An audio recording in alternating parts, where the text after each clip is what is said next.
मेले के आयोजन, पहले बार राष्ट्रव्यापी मेला का आयोजन, वो भी मूल निवासी मेला का आयोजन। नाम भी सुनने में थोड़ा अटपटा लोगों को लगता था कि मूल निवासी मेला है क्या भाई, ये क्या लगा रहे हैं लोग, मूल निवासी मेला, मूल निवासी मेला, ये समझ में नहीं आ रहा।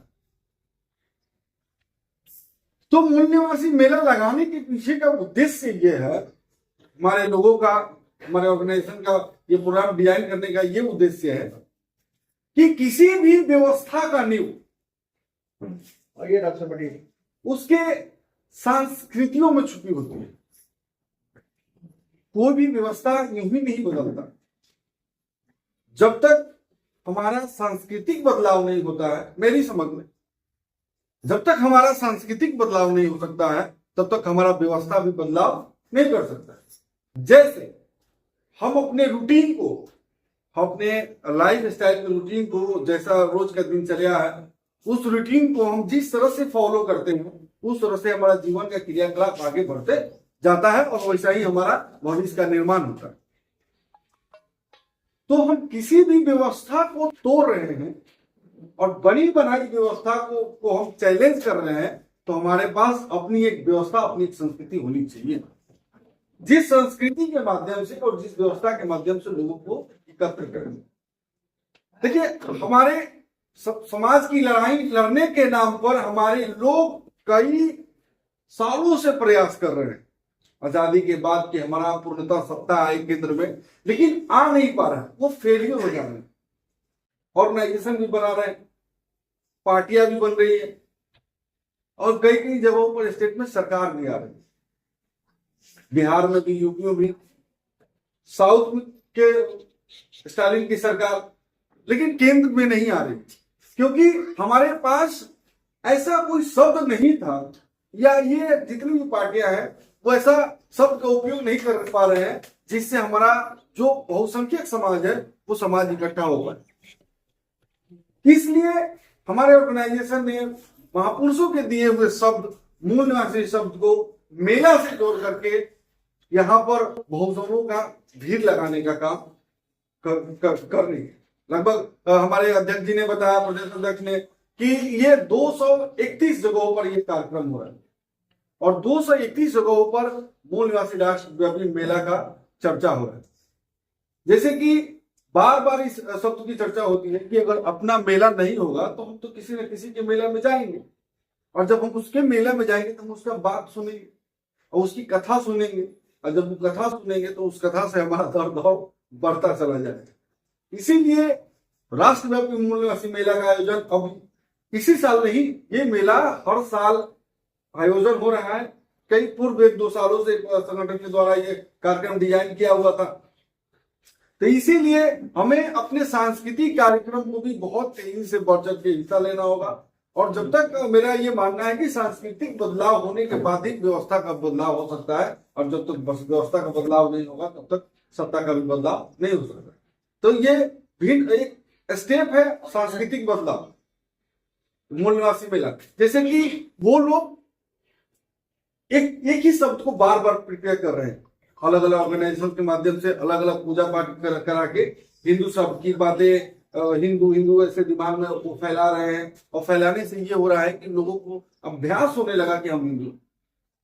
पहले ये चीजें होती थी कि जैसे कि जाति की बात सब लोगों ने भी की, आज हम अपने जाति पे भी गर्व कर रहे हैं, आज कर रहे हैं, कुछ दिन पहले नहीं करते थे।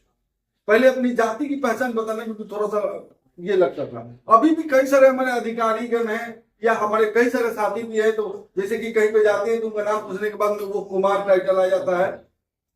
तो जैसे बबलू भाई ने बताया कि वो पूछने लगता है कि भाई कौन जाता है, कौन जाता है, वो पहचान पूछने लगता है, आइडेंटिटी छुपानी पड़ जाती है।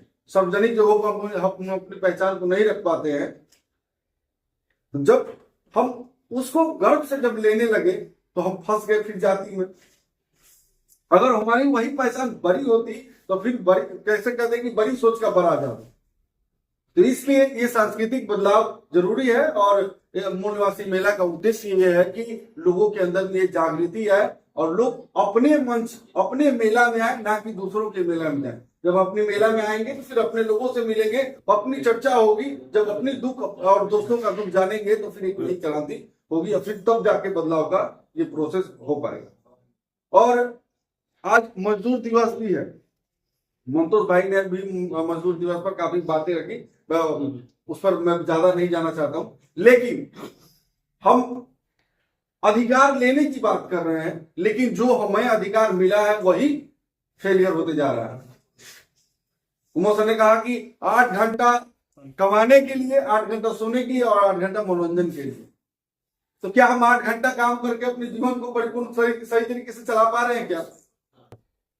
जितनी भी सारी कंपनियां वो 8 घंटा से काम करवा रही है क्या? उसने शिफ्ट तय के दी 12 घंटे। जो हमें अधिकार मिला वो धीरे धीरे खत्म होते जा रहा है, क्योंकि जानकारी का अभाव, हम अपने कानून को नहीं जान पा रहे हैं।